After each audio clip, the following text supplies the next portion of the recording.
2026 का पहला विस्फोट मेष राशि 11 नवंबर से 11 मार्च 2026।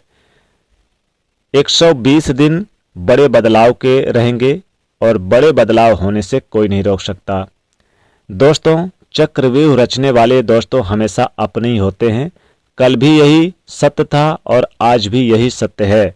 नमस्कार, स्वागत है आपका हमारे आचार्य जागेंद्र मिश्रा चैनल में।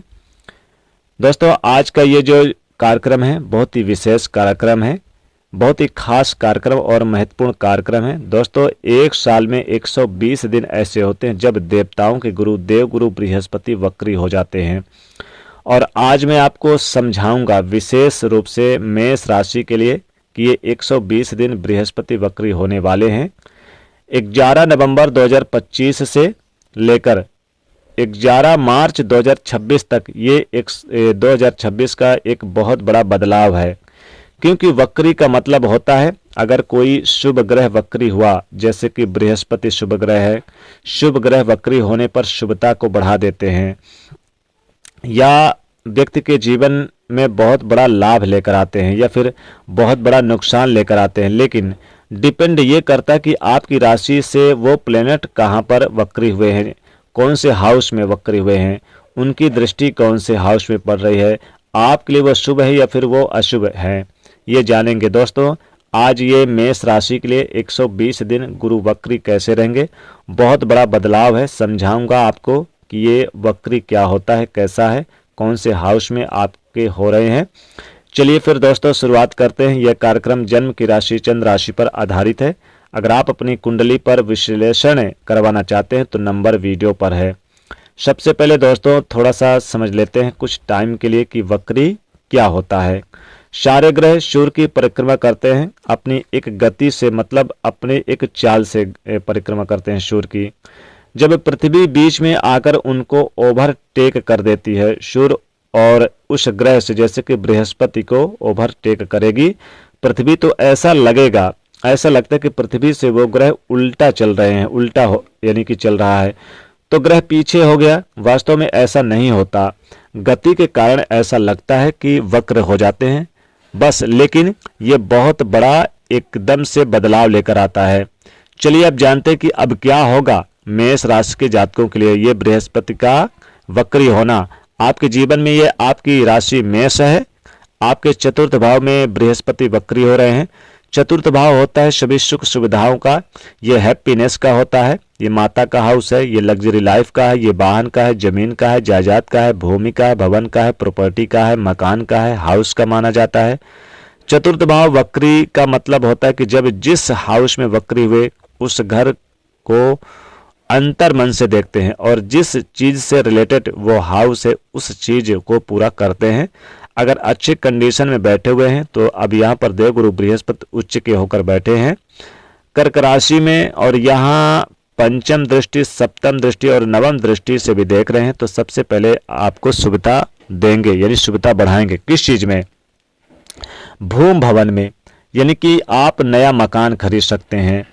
यहाँ पर 11 नवंबर से 11 मार्च 2026 के बीच में आप नया मकान खरीद सकते हैं, आप गाड़ी वाहन खरीद सकते हैं, लग्जरी लाइफ जी सकते हैं। साथ ही साथ माता के अगर स्वास्थ्य में कोई दिक्कत थी तो माता के स्वास्थ्य में भी सुधार होगा, माता का आशीर्वाद मिलेगा, क्योंकि चतुर्थ भाव जहाँ बैठे हैं सबसे पहले तो उसका आपको रिजल्ट देंगे।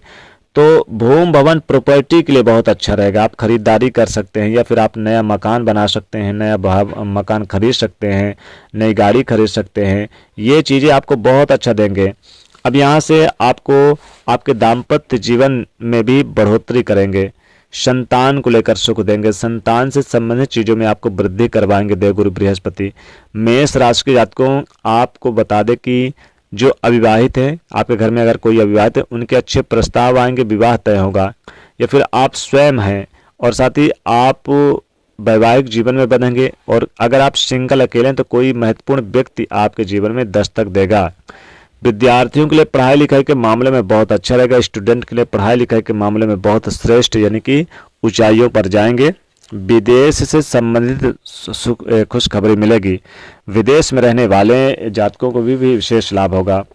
उद्योग जगत से, व्यापार जगत से जुड़े हुए हैं तो बहुत अच्छा रहेगा, क्योंकि यहाँ पर व्यापार में और कैरियर दोनों जगह पर उन्नति के योग बने हुए हैं। भवन निर्माण से जुड़े लोगों को विशेष सफलता रहेगी। आयात निर्यात से जुड़े हुए कार्य पूरे होंगे। उच्च पदस्थ व्यक्ति का मार्गदर्शन मिलेगा। व्यापारी भाइयों को भी लाभ होगा, 4 चांद लग जाए, क्योंकि सप्तम दृष्टि 10वें भाव पे है। विदेश जाने का मौका मिलेगा, क्योंकि नवम दृष्टि 12वें भाव पे है, विदेश का होता है। तो विदेश में शुभ समाचार मिलेंगे, या फिर विदेश में रहते हैं तो कोई शुभ समाचार मिलेगा, या फिर आप जाना चाहते हैं विदेश, तो विदेश आपके लिए बहुत अच्छा रहेगा। साथ ही साथ लव लाइफ भी अच्छी रहेगी, अट्रैक्टिव रहेगी। अगर आप अपने लव पार्टनर से विवाह करना चाहते हैं तो अपनों की मंजूरी मिलेगी, माता पिता की मंजूरी मिलेगी। और साथ ही बता दें कि यहाँ पर आर्थिक स्थिति को लेकर जो परेशानी पहले थी वो समाप्त होगी। शुभ कार्य की तरफ आपका मन और रुझान रहेगा, मान सम्मान बढ़ेगा। और साथ ही सेहत से जुड़ा मामला कोई थी तो वो दूर होगा। फिल्मी दुनिया, ग्लैमर के क्षेत्र में सम्मान और मान सम्मान सब कुछ बढ़ता हुआ नजर आएगा। हालांकि ईमानदारी से किया गया कोई भी कार्य आपके लिए अच्छा रहेगा। प्यार मोहब्बत के मामलों में ठीक रहेगा। और साथ ही साथ जीवन साथी और लव पार्टनर से आपको कोई बड़ी खुशखबरी भी मिलेगी जो आपके उत्साह को बढ़ा देगी। साथ ही प्रसन्नता भी बढ़ती नजर आएगी। संतान की तरफ से कोई खुशखबरी मिलेगी। घर परिवार का सपोर्ट मिलता हुआ नजर आएगा। और नए कार्यों में उपलब्धि प्राप्त होगी। वैवाहिक जीवन बढ़िया रहेगा। कोई धार्मिक कार्यों में भी आपकी व्यस्तता बनी रहेगी। भूमि भवन प्रॉपर्टी के लिए तो काफ़ी अच्छा ही कहा जा सकता है, क्योंकि इस दरमियान आपको सपोर्ट मिलता हुआ नजर आएगा। अपनों के द्वारा भी आपको सपोर्ट मिलेगा। साथ ही साथ कैरियर में नए अवसर मिलेंगे। नई नौकरी प्राप्ति के योग बन रहा है। नई नौकरी में आपको लाभ होगा। अविवाहितों के लिए जो इंतजार कर रहे थे वो इंतजार खत्म होगा।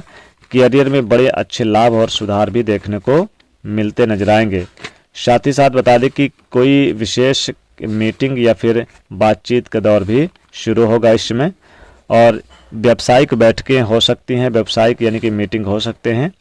साथ ही बता दें कि यहाँ पर आपको कई बड़े अच्छे अवसर मिलेंगे और कुछ सीखने को भी मिलेगा। साथ ही साथ कामयाबी चरम पर रहेगी। कम्युनिकेशन स्किल में सफलता मिलती नजर आएगी। और यहाँ पर मैरिज लोग जो हैं उन्हें साथी का एटीट्यूड या फिर जो ईगो बार बार पहले टेंशन दे रहा था वो समाप्त होगा। और यहाँ पर अच्छा एक बेहतर होगा। अपने इमोशन दोस्तों के बीच में बैलेंस बना के चलना भी होगा। तो ये था मेष राशि के जातकों देवगुरु बृहस्पति का जो वक्री 120 दिन उसका राशिफल। दोस्तों उपाय की बात करें तो इसमें देवगुरु बृहस्पति के मंत्रों को जाप करें। ओम गुरु गुरुवे नमः। आप भगवान विष्णु जी की पूजा धरती करें और आप पीली चीज़ों का दान करें तो ज़्यादा अच्छा रहेगा। पीला वस्त्र में भर कर आप चने की दाल किसी मंदिर पर रख के चले आएँ तो आपके लिए बहुत श्रेष्ठ रहेगा। तो दोस्तों वीडियो को लाइक कर दें, ज़्यादा से ज़्यादा लोगों तक शेयर कर दें, चैनल से जुड़ने का सब्सक्राइब कर लें। जय माता लक्ष्मी।